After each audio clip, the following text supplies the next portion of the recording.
watching CramerSez. Welcome. My name is Kramer. This is the CramerSez Project, and I haven't done this in a while, so hopefully we will get this right. Let's get this going over here on Instagram. Welcome to the show. I haven't done one, I don't think, since the election. I don't think that I've done a live. I've done a live, but I haven't done a podcast like this. Anyway, welcome to the show.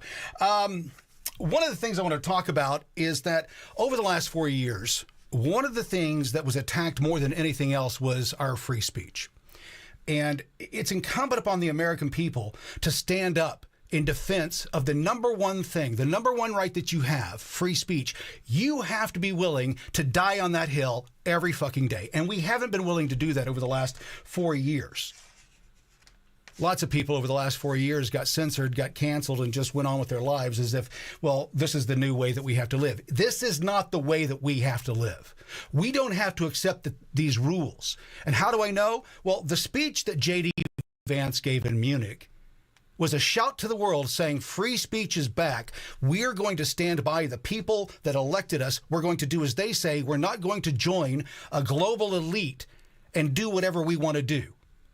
We're going to honor what the people of America have to say, and that starts with free speech. Here's what's crazy about that.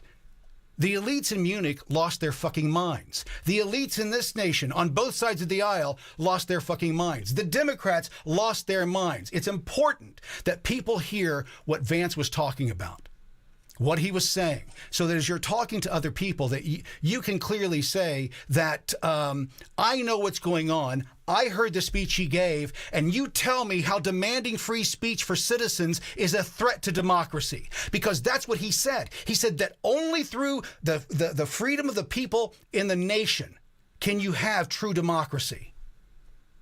He's right. Vance is right.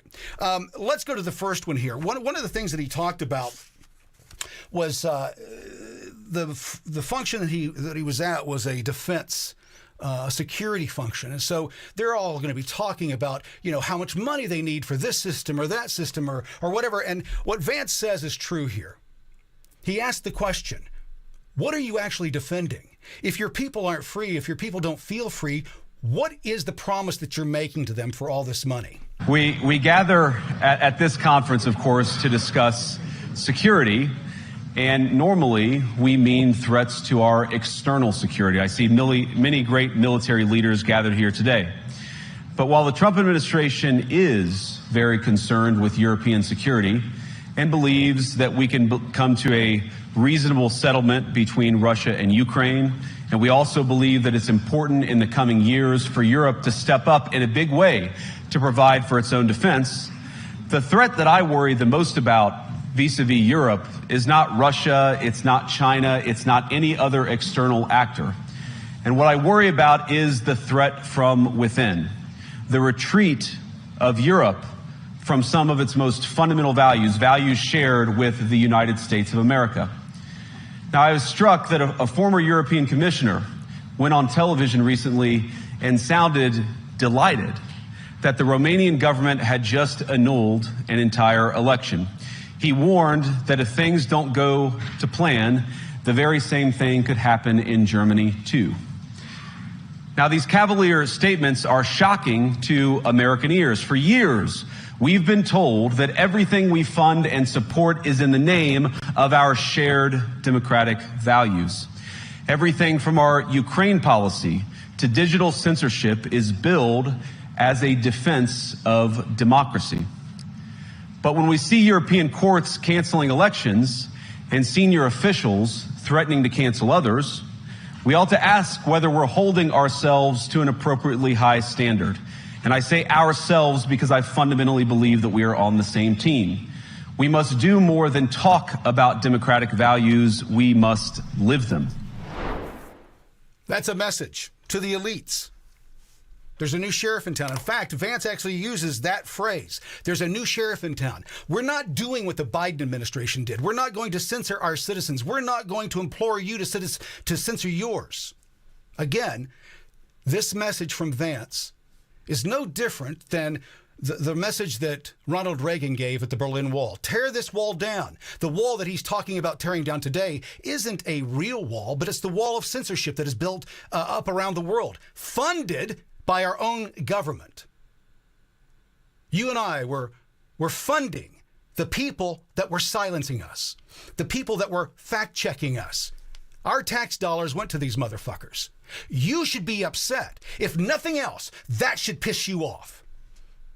In America, the average person pays $4,000 to $6,000 a year. The average worker pays $4,000 to $6,000 a year in taxes. Rounding it to 5, that means it takes 200 people working an entire year. 200 Americans working an entire year, going to work when they're sick, they've got kids in school, they've got issues, juggling it all, they have to work an entire year. 200 people, just so the federal government can waste $1 million. Do the math. For every $1 million they waste, 200 people have to work an entire year. They're used to it. They think it belongs to them. They think that we're chattel, nothing more than slaves.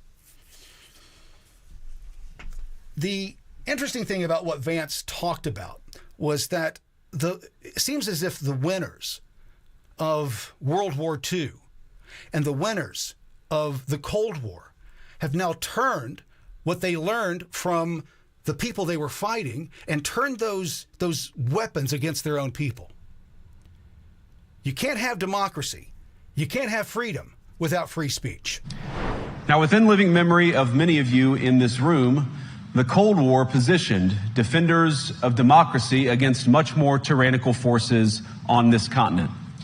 And consider the side in that fight that censored dissidents, that closed churches, that canceled elections. Were they the good guys? Certainly not. And thank God they lost the Cold War. They lost because they neither valued nor respected all of the extraordinary blessings of liberty. The freedom to surprise, to make mistakes, to invent, to build. As it turns out, you can't mandate innovation or creativity, just as you can't force people what to think, what to feel, or what to believe. And we believe those things are certainly connected. And unfortunately, when I look at Europe today, it's sometimes not so clear what happened to some of the Cold War's winners. I look to Brussels, where EU commissars warn citizens that they intend to shut down social media during times of civil unrest the moment they spot what they've judged to be, quote, hateful content.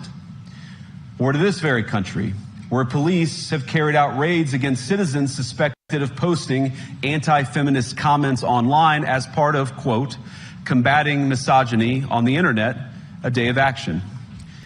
I look to Sweden, where 2 weeks ago the government convicted a Christian activist for participating in Koran burnings that resulted in his friend's murder. And as the judge in his case chillingly noted, Sweden's laws to supposedly protect free expression do not, in fact, grant, and I'm quoting, a free pass to do or say anything without risking offending the group that holds that belief. And perhaps most concerningly, I look to our very dear friends, the United Kingdom, where the backslide away from conscience rights has placed the basic liberties of religious Britons in particular in the crosshairs. A little over 2 years ago, the British government charged Adam Smith Connor, a 51-year-old physiotherapist and an Army veteran, with the heinous crime of standing 50 meters from an abortion clinic and silently praying for 3 minutes. Not obstructing anyone, not interacting with anyone, just silently praying on his own. And after British law enforcement spotted him and demanded to know what he was praying for, Adam replied simply, it was on behalf of the unborn son he and his former girlfriend had aborted years before. Now, the officers were not moved. Adam was found guilty of breaking the government's new buffer zones law, which criminalizes silent prayer and other actions that could influence a person's decision within 200 meters of an abortion facility. He was sentenced to pay thousands of pounds in legal costs to the prosecution.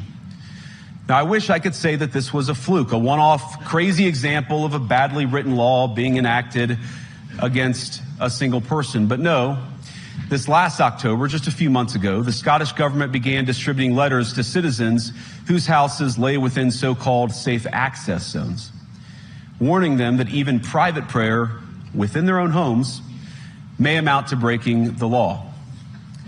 Naturally, the government urged readers to report any fellow citizens suspected guilty of thought crime. In Britain and across Europe, free speech, I fear, is in retreat. Did you hear that? Hey, if you're praying inside your own home, you could be a criminal.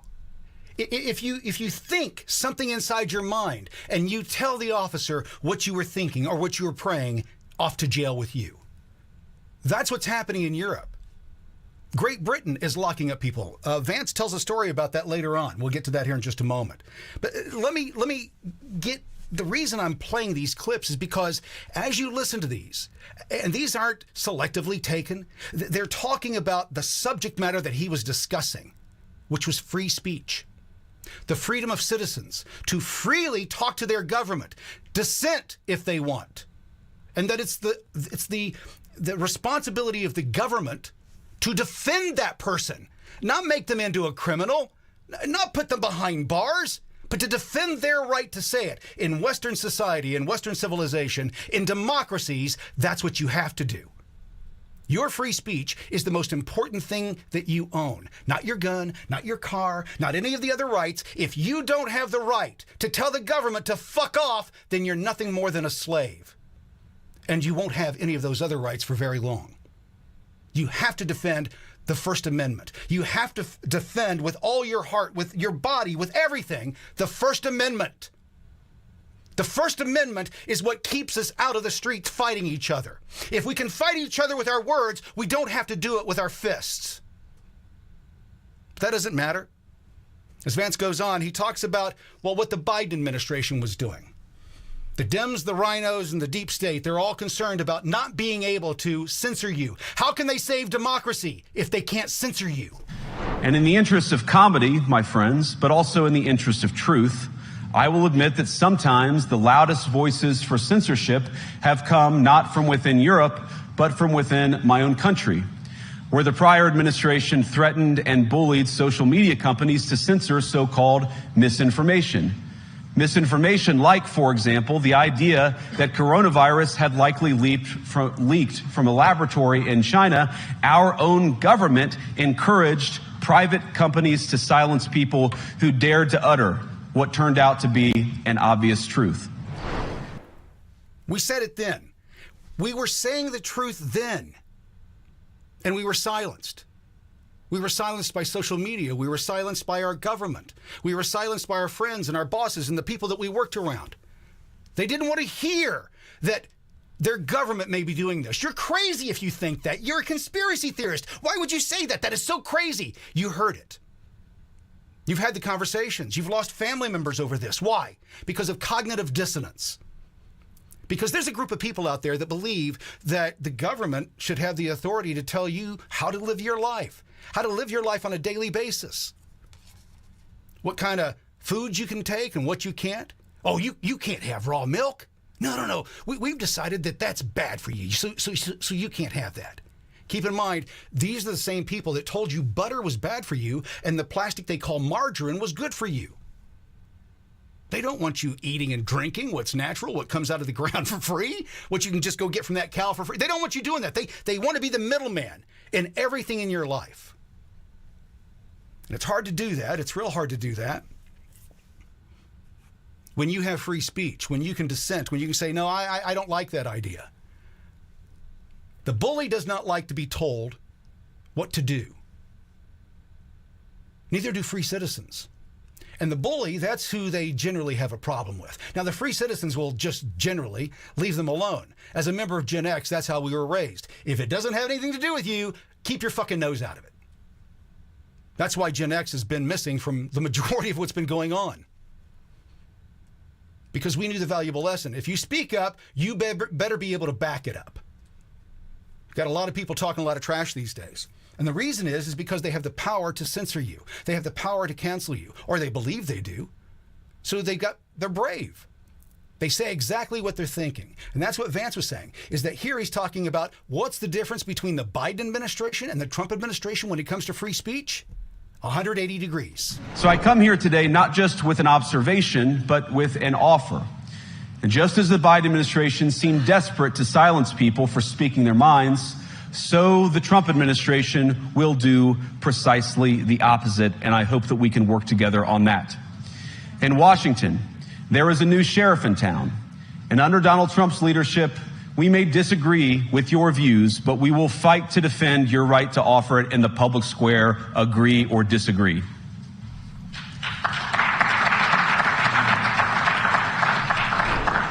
Did you notice that? They're not clapping. The elite are not clapping, folks. Vance is saying, hey, listen, guys, we can't treat these people like chattel anymore. We can't treat them like slaves. They're not having it. They can't clap for that. Why? Because control of you is what justifies their position. What were we told for the last 4 years? We were told that the biggest single threat to this nation is its own people. Let that sink in. The elites think that you're the problem. The people who do everything on both sides of the aisle, Democrats and Republicans alike, they don't give a shit. We've seen that we have a uniparty. We saw how that uniparty came together around hating Trump, hating MAGA. Why? Because that was the single biggest threat to them. And so what did they say? They used their channels. They used their newspapers. They used the media. And what did they tell you? You're the threat. That's what the bully always does. The moment you slap the bully in the face and you get their fucking attention, guess what the bully does? They blame you. What's your problem, man? I was just joking. Why are you so uptight? Are you sick? Do you need to see a doctor? Sound familiar? The moment you fucking punch him in the face, you're suddenly the problem. You're the one that's angry. We're not angry. I'm not pissed. People talk all the time. Kramer, you're always screaming and yelling. Why are you so mad? I'm not mad. Do I look mad? Do I seem mad to you? I'm passionate. Because if we don't preserve our free speech, if we don't have the ability to speak out against these motherfuckers, they will ruin the entire planet for us, and they don't give a fuck. So you've got to use your voice. At least somebody knows that there's one person out there. Kramer has a problem with this shit. He feels like I do. Maybe I should get together with Kramer. Maybe. That's how like-minded people come together. That's why during COVID, they shut down all the places that could get them in trouble, like bars. They didn't want anybody getting a little tipsy and going, I ain't wearing this fucking mask. They didn't want that. So what did they do? They shut the bars down. Churches. Why'd they shut down the churches? Because they know history. Where do you think the revolution was born? Bars and churches. That's where the men decided, I ain't taking this anymore. They got together. They did not want that happening during COVID. They're not stupid, folks, but they are ruthless. We'll be right back after this. You're watching the CramerSez Project. Global news with local views. From the halls of Congress Across the nation. and around the globe. You're getting the latest news and conservative views. You're watching the CramerSez Project. Global news with local views. CramerSez returns after this message from our partners. Learn how you can save up to 70% on your healthcare costs with just one click. Visit CramerSez.com/impact for complete details. That's CramerSez.com/impact. The CramerSez Project is back. With global news and local views. You're watching the CramerSez Project. You're watching CramerSez. For those of you just joining, we're going over J.D. Vance's speech that he gave in Munich. And if you weren't able to hear it in whole, we will play the entire thing at the end of the broadcast. It's about 20 minutes long, but I've broken it up into some of the most important elements. And the entire speech was consistent with one thesis: free speech. That's it. These are the people who run Western Europe. He's telling them that your people, that if you're having a problem with your people, the United States is not your solution. If the people want something different, we're not going to come in and help you tamp them down. We're not doing that. We're not like the last administration. Vance went on to talk about, by the way, and I think this is interesting, what just happened in Romania. If you're not following international news on a daily basis, this one may have slid past you, but Romania, well, they canceled their entire election. They nullified it because well, let's call it the Secret Service or the CIA of Romania said, hey, listen, we think that this election was rigged. We can't have this. And elites in Europe thought the same thing. They promoted it. And so the will of the people was nullified by a few elites. Kind of similar to what the Democrats did with Joe Biden. I know you won those primary votes. We're just going to give them to Kamala. There was nothing there constitutional or legal about that. That was a coup inside the Democrat Party. The second one in 4 years. The first one was against Trump. In 2020, the election of 2020 was a coup. Yeah, I'll probably lose my YouTube channel over that statement, but who gives a fuck? The whole thing we want to talk about tonight is free speech.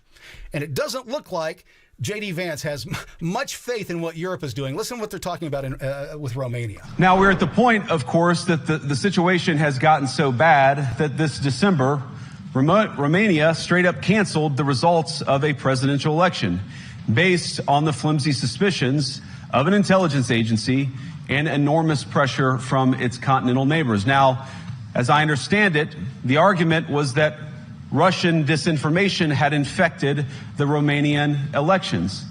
But I'd ask my European friends to have some perspective.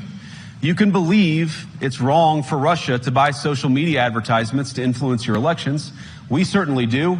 You can condemn it on the world stage even. But if your democracy can be destroyed with a few $100,000 of digital advertising from a foreign country, then it wasn't very strong to begin with. That's the response. That is a base statement. It is a based statement. If your democracy can't withstand advertising from a foreign nation, $100,000, $200,000. If your nation is that weak, then you got a problem. And he said it bluntly and directly. And what did they do? This is how you give the elites a spanking. My dad was a minister, and he said that the hardest thing to do was to go tell the church that they're screwing up. Generally, ministers are going, the entire world is corrupt around you, and you're all perfect because you've got Christ. My dad believed that from time to time, the people that had Christ still had problems and that they had to face those problems. And to do that, well, he would minister about stuff that was going on so that they would know that there's somebody else that's watching. There's an account being taken. That's what J.D. Vance did. He went in and spanked them. He went in and preached at them. You can't continue to do what you've been doing to your people. Great Britain is locking people up for praying silently in the street, folks. That's not part of democracy. That's not part of freedom.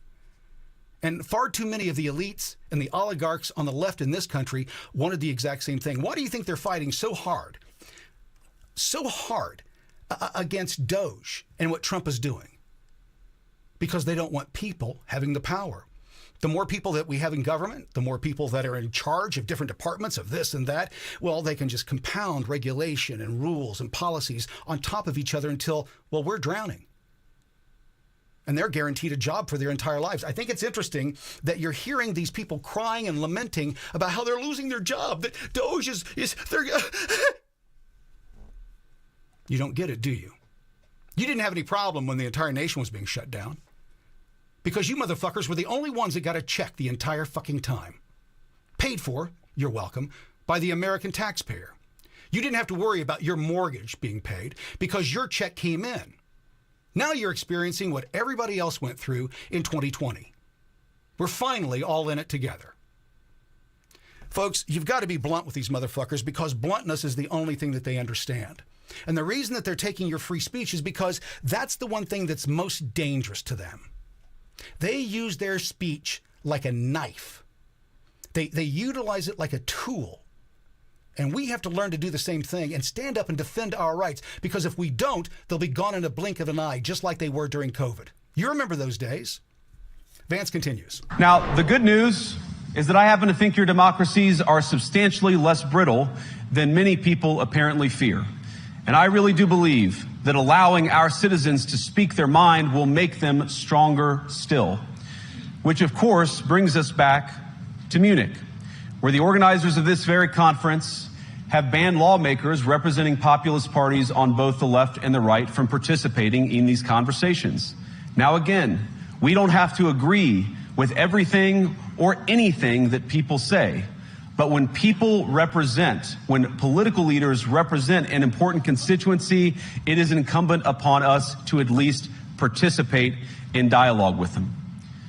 Now, to many of us on the other side of the Atlantic, it looks more and more like old entrenched interests hiding behind ugly Soviet-era words like misinformation and disinformation, who simply don't like the idea that somebody with an alternative viewpoint might express a different opinion or, God forbid, vote a different way or, even worse, win an election.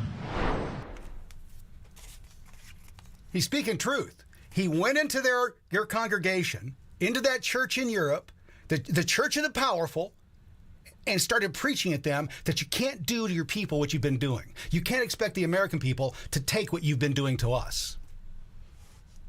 Free speech, it's the most valuable thing that you have. When you silence a person, you make them into a slave. If a person can't speak their mind and say no, they're a slave. If a person can't defend themselves, they're a slave.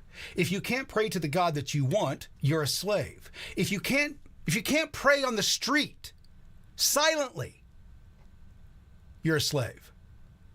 Free speech is what separates the slaves from the masters. The masters will always tell you what you can and can't say. It started on the playground when we were kids. I've gone back to this time and time again. I just had a conversation with a casting agent out in L.A., and I said it's interesting to me that the playground, the rules haven't changed. The mean girls are still the mean girls. The bullies are still the bullies. The scale's much larger, but nobody's changed. When you understand life from that perspective, and you can get it down to the lowest common denominator, you can understand what's going on. These mean girls and bullies have decided that they want the world to go in a specific way. For whatever reason, I don't know. But they've decided that that's the way they want it to go. And because they're the rich, because they're the elite, well, you should follow them. This is no different than what lords and kings and queens thought back during medieval times. You belong to me. You're nothing more than a cog in my mechanism that I've built to create wealth for myself. Now, I don't have any problem with somebody being rich. What I have a problem with is when they say that you're going to live the way that I want you to live. And if you speak out against this desire that I have, then I'll destroy your life. That's what we've gone through for the last 8 to 10 years. Folks, aren't you tired of this? It starts with you speaking out. That was the lesson that we learned. That's what Vance goes on to say. The lesson that we learned from COVID is that we cannot have shallow mandates. We can't expect results from mandates because creativity doesn't come from a mandate. Production doesn't come from a mandate. Innovation doesn't come from a mandate. If that were the case, it'd be a lot easier to do. It's not. You have to speak up. You have to be the biggest advocate for you, because what we've learned over and over and over again is that our politicians ain't fighting for us. They're fighting for their donors. And they'll tell you to your face that they're fighting for you. But folks, I worked with the politicians. They're not fighting for you. They're worried about their next election. They're worried about getting sponsorship for a bill that they want to get through, because if they don't, then their donors are going to be upset with them. If they were really concerned about you, then when there's a natural catastrophe, they'd be down there helping you. They're not. How long did it take the politicians to show up and start helping people shovel in Lanai or in the Appalachians or the East Palestine? Where were they? They weren't there. You see, politicians only know how to be one place, and that's in front of the podium or behind the podium or in front of a parade. That's all they know how to do. They can do that easily, but getting a shovel in their hands or getting them to actually work, few and far between, because our politicians today are not people who care about you. That's why they're having such a hard time understanding what's going on with Musk. Why would this billionaire do this? He must be trying to rip us all off. Because that's where their mind goes. That's who they are as people. They can't see that somebody may be doing something for altruistic reasons, that he's trying to do what's best for the nation. No, it's got to be something nefarious. And we've heard theory after theory after theory, acting as if your records and your information hasn't been open to every government employee who has access to those systems. Are you morons? I can guarantee you that Facebook, Instagram, TikTok, your credit card company has more information on you than what the Treasury has on you. But they use this ruse as something that, Musk is doing something wrong. That's all they have, because that's what the mean girls do. That's what the bullies do. They don't get their way. They have to start rumors. They start making stories up. We all know about it. When we were in middle school, what would the girls do? They would say that a girl was a slut or a guy was gay. That's all they had. Well, how has that changed from today? It hasn't. They do the exact same thing, the exact same tricks. But instead of today of calling the guy gay, well, they say that he sexually assaulted someone. It's all they have. And that's why your free speech is more important now than it's ever been. That's why you have to be willing to defend it with everything. If we haven't learned anything over the last 4 years, we've learned this one lesson. Our free speech has a price to it. And sometimes it goes to the highest bidder. And sometimes the highest bidder is Pfizer, or the CIA, or whoever that day convinces enough people around us that have control over some of our lives. They convinced them for long enough that those people deserve to lose the right to free speech on the playground because we don't like what they're saying. It makes us look bad. Well, I don't talk on the internet. I just kept to myself. Fuck you. You're the problem. You think that putting your head in the sand makes the problem go away? No. It's like finding out that, hey, they're gathering up people in the village next door to be taken as slaves across the ocean. Mind your own business, man. Don't have anything to do with that shit. Just put your head in the sand, and that's what it reminds me of. Or the old story when the Jews told when they came knocking on my door, or my neighbor's door, I did nothing. It's the same story. You have to be interested in your free speech. If you're not willing to defend it, then, like I said earlier, you're a slave. One of the things that Vance hit these people up about is that they want all this money for the spending for security. This is a security conference that he was at. But he asked the most important question. What are you defending? How will you even begin to think through the kinds of budgeting questions if we don't know what it is that we are defending in the first place? I've heard a lot already in my conversations, and I've had many, many great conversations with many people gathered here in this room. I've heard a lot about what you need to defend yourselves from, and of course that's important. But what has seemed a little bit less clear to me, and certainly I think to many of the citizens of Europe, is what exactly it is that you're defending yourselves for. What is the positive vision that animates this shared security compact that we all believe is so important? And I believe deeply that there is no security if you are afraid of the voices, the opinions, and the conscience that guide your very own people. Europe faces many challenges, but the crisis this continent faces right now, the crisis I believe we all face together, is one of our own making. If you're running in fear of your own voters, there is nothing America can do for you. Nor, for that matter, is there anything that you can do for the American people who elected me and elected President Trump. You need democratic mandates to accomplish anything of value in the coming years. Have we learned nothing that thin mandates produce unstable results? But there is so much of value that can be accomplished with the kind of democratic mandate that I think will come from being more responsive to the voices of your citizens. Stop censoring people. Translation. I mean, he goes over and over and over and over again. So I've played several clips so far. We're 9 clips in. What have you heard? Over and over and over again, you hear the same message.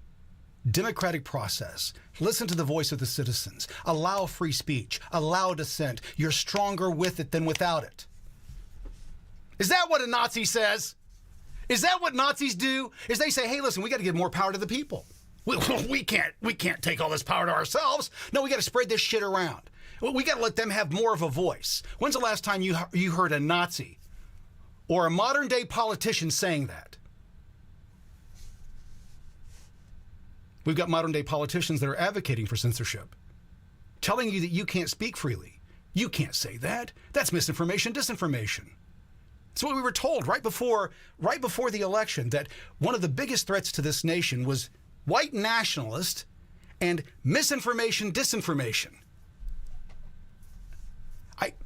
Folks, we've learned time and time again that the biggest threat to this nation is our own fucking government.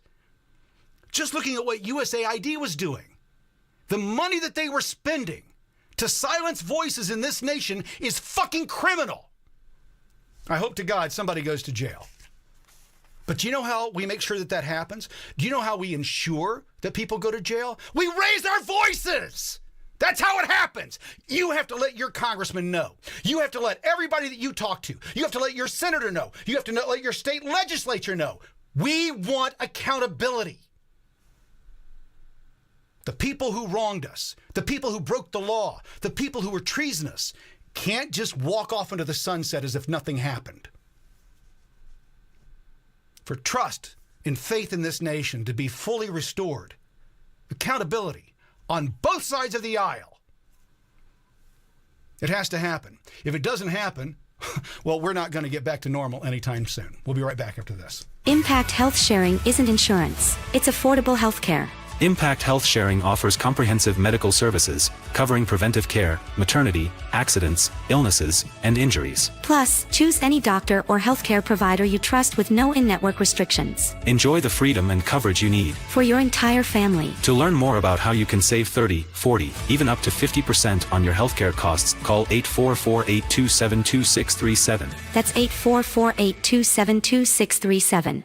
Introducing Tusk, With Tusk, you get uncensored news and secure browsing. all while protecting your privacy. Choose the news you trust and take control of your internet. Join the free speech revolution with Tusk. Download Tusk today at tuskbrowser.com. You're watching CramerSez. Welcome back. My name is Kramer. This is the CramerSez Project. We're talking about free speech tonight. Free speech is, that's really my thing. I do not like being told what I can and can't say. I never did. As a kid, I didn't like it. As a young adult, I didn't like it. And as an old man, I fucking detest it. No, you don't tell me what I can and can't say. The reason I say that is because that's the first tactic of a bully. The bully will always tell you, the first thing they always tell you is shut your fucking mouth. Shut up. Because if they can get you to shut up, then they know that they don't have to do anything else. They're done. The moment you shut up, they've already won. The moment you stop saying this word or that word because you might get canceled or you might lose an account, they've already won. All you motherfuckers on TikTok and social media who won't say murder, won't say kill, won't say gun, won't say vaccine, won't say any of these words that you can't, unalived. You've got code words for everything. You've been fucking trained.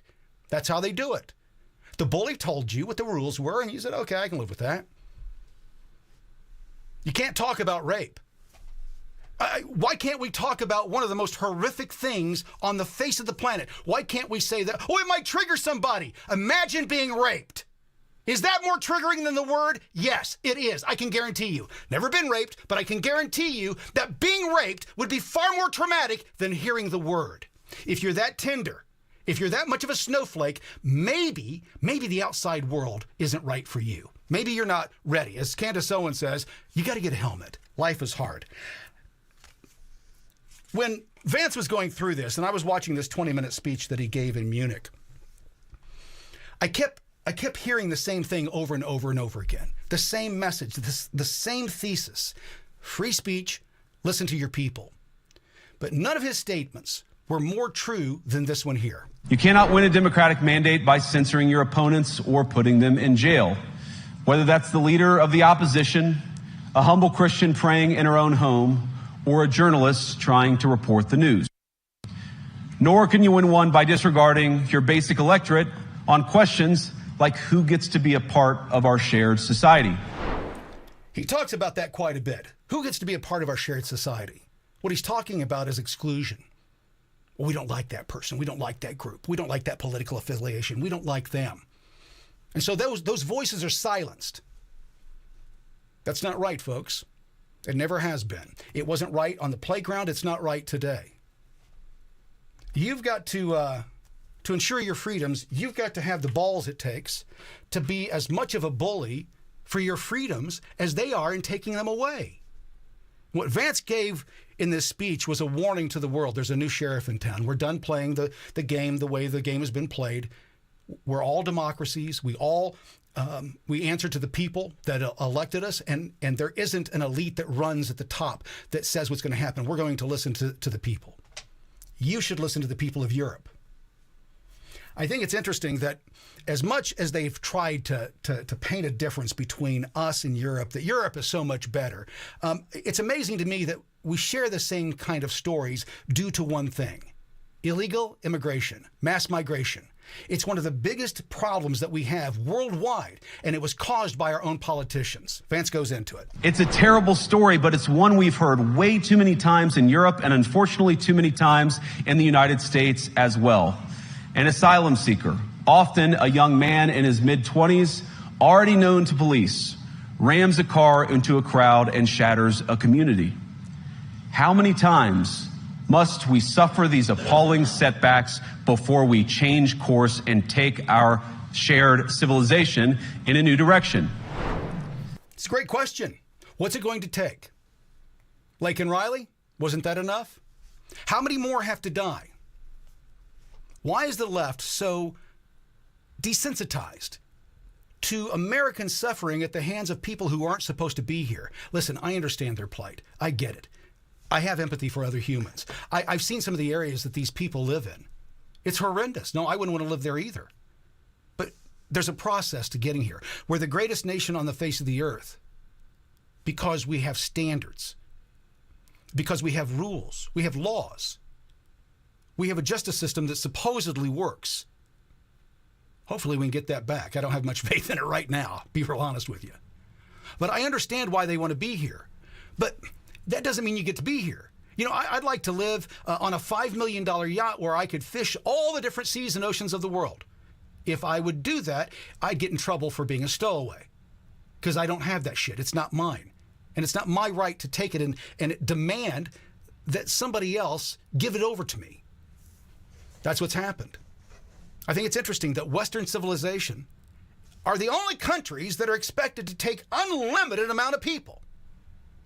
Nobody else is demanding, immigration policies in Uganda. Nobody's doing that in South Africa. Nobody's doing that in Southeast Asia. Nobody's demanding the right to go immigrate into Indonesia. Nobody is. Why is it only the Western nations? Because it's part of this agenda that Vance has been talking about the entire night. The institutions of censors and so on, folks, they've got a common agenda. They've been telling us what they're going to do for the last 30, 40 years. They're not fucking around. They put trillions of dollars over the last 40 years into this effort to change the world into what they want it to be, to silence your voice and be brave enough to say you'll own nothing and be happy. That takes a lot of fucking balls. To tell somebody we're going to strip everything away from you and you're going to be happy? Fuck you, motherfucker. I ain't going to be happy. I won't even be satisfied. I think that what people have to understand and wrap their head around is that we've got a there's groups of people in this world that their only desire, the only thing that gets them hard, is seeing other people suffer. And currently, those people in charge, I'm sorry, they've been in charge. Sorry, they've been in charge 4 years. These are the people that are still in charge of Europe. They're still doing the exact same thing. And Vance coming in and telling them, hey, you guys got to stop this. They don't like it. And you saw the response from them in the crowd. No clapping, dead-faced. Why? Because it's no different than the pastor telling you from the pulpit that you've been sinning, or you realizing that what he's saying is that message is going to you. It's no different than a father talking to a child when the father knows what the child has done and the child is lying to themselves about what's happened. It's the exact same thing. That's why they have the stoic look on their face, because they know that the jig is up. Because if America says we're going to defend freedom around the world, and we're going to start at home, we were the last ones. If they had gotten us, if Kamala had won, it was complete. They could do exactly what they wanted. Nobody was going to stop them. How do we know? Well, because Musk was talking about it with Tucker Carlson. They were joking about it. You better hope you win.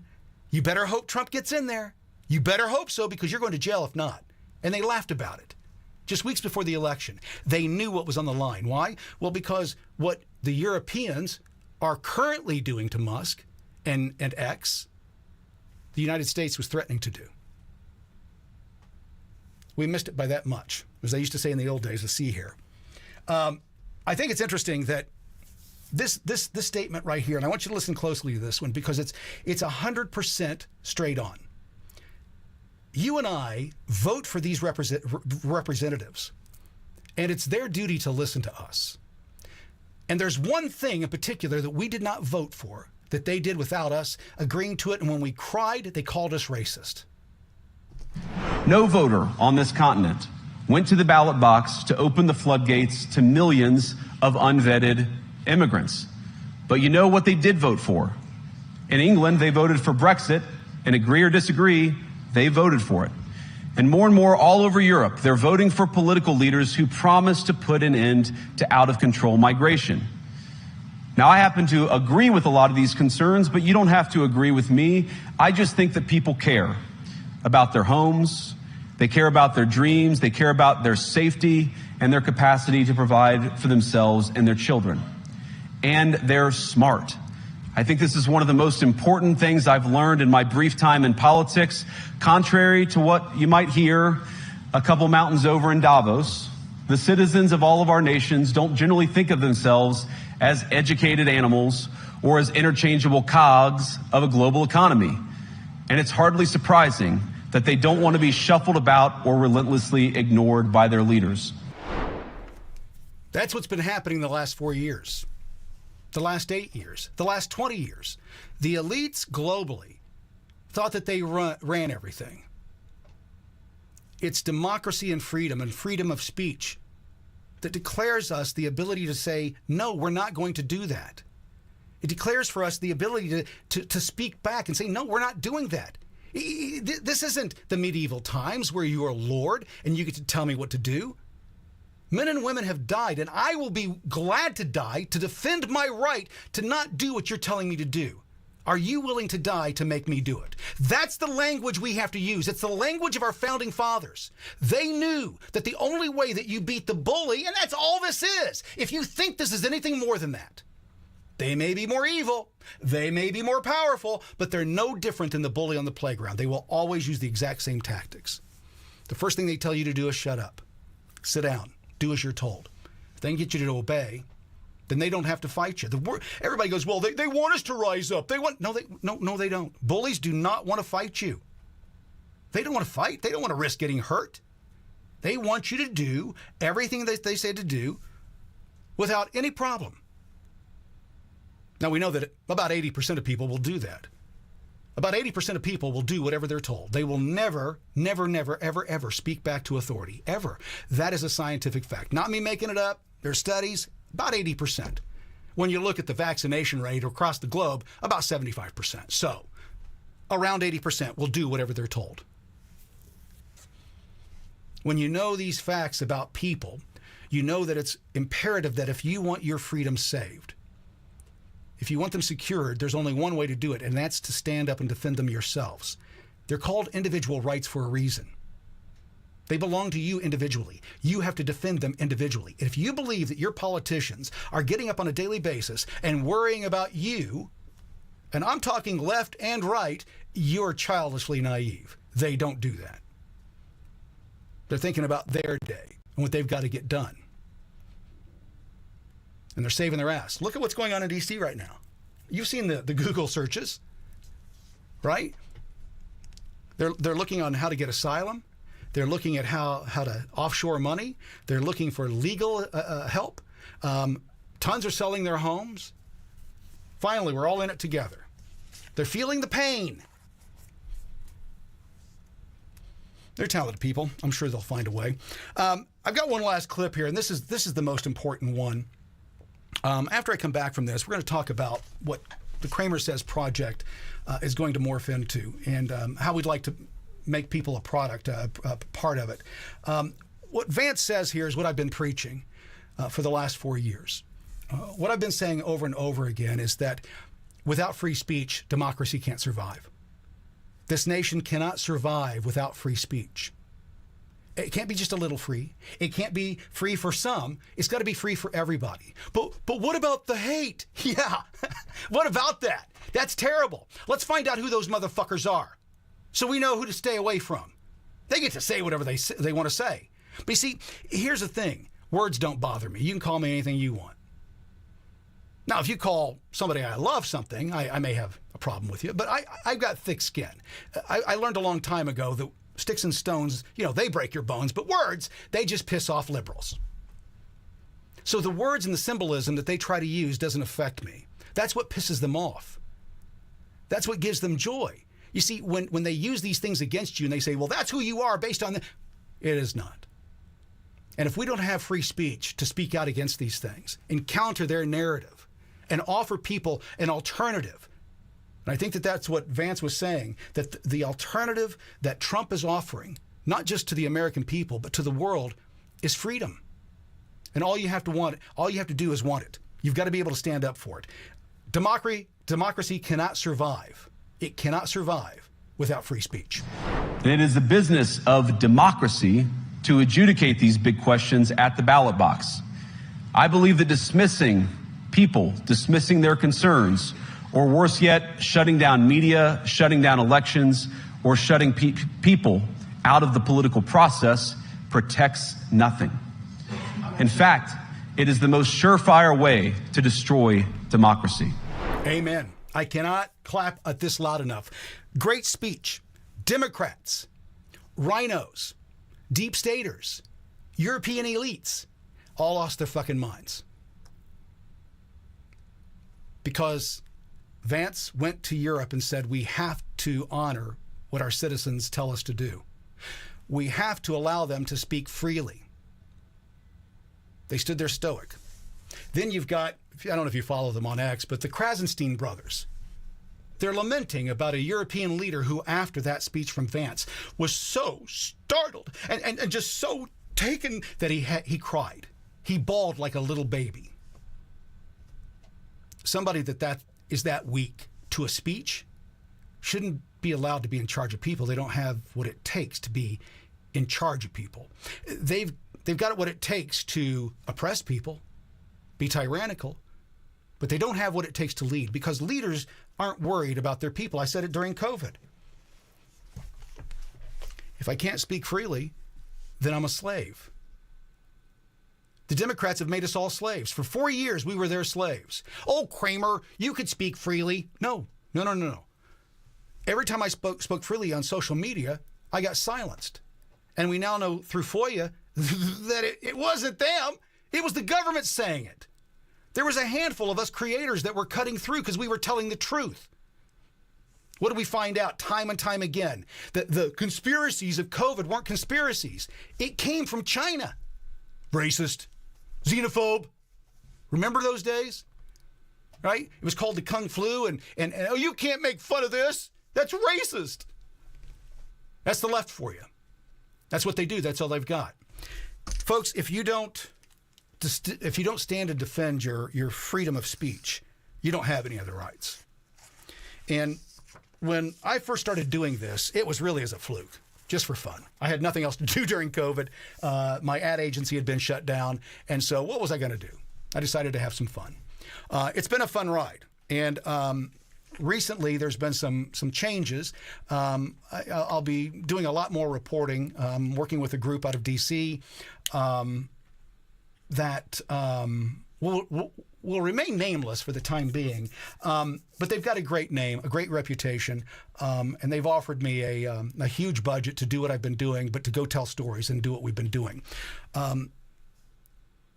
My focus, my mission, is to make sure that what we've gone through over the last 4 years concerning free speech never happens in this nation again. That no corporation, that no business has the authority to silence your voice because they don't like what you're saying, because you're on their platform. That's got to end.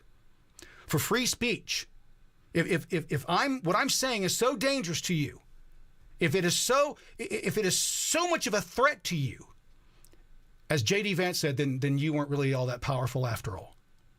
If a guy broadcasting on the internet can bring down a government, if his words are so harmful that people can't hear them, maybe he shouldn't be walking around freely. That's the next thought in that process. That's where they would have gone, folks.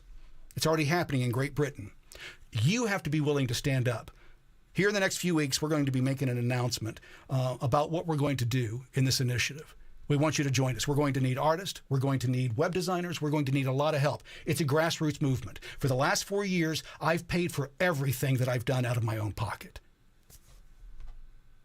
It's time that we tap together as a community. I'm not asking for money. I'm asking for help. There's a big difference. If you're a graphic designer, if you're a video editor, if you're a current journalist that is wanting to get in on the ground floor of something that I think is going to be great, now is the time to do it. We'll be announcing this in the next few weeks. We're getting some of the logistics together on how we're going to do it, but we're super excited about it. And it's the way that we stand up and defend free speech. We have to use our voices. We cannot rely on these motherfuckers in Washington, D.C., or your state capital, or even the mayor in your own town, or your sheriff. We have to be willing to stand and defend these rights ourselves, just like our founding fathers did. If we're not willing to do that, well, then we're not as American as we think. With that being said, I'm out of here. Thanks so much. I'll see you next time. You're watching the CramerSez Project. Global news with local views. From the halls of Congress Across the nation. and around the globe. You're getting the latest news and conservative views. You're watching the CramerSez Project. Global news with local views. CramerSez returns after this message from our partners. Why pay more for your health care? Impact Health Sharing is a not-for-profit organization, meaning more savings for you. Most members save 30 to 50% on their healthcare costs compared to traditional insurance. Enjoy affordable healthcare without the high costs. Call 844-827-2637 to learn more about how you can save 30, 40, even up to 50% on your healthcare costs. Impact Health Sharing isn't insurance. It's affordable healthcare. Call now, 844-827-2637.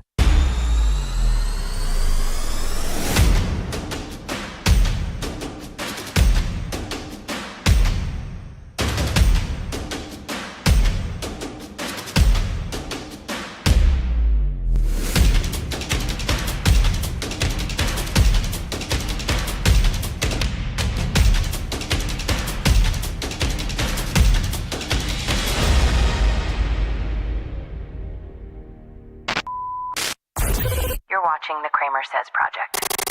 Thank you for watching CramerSez Live. This concludes this broadcast. Please follow, like, and subscribe to be notified the next time The CramerSez Project goes live.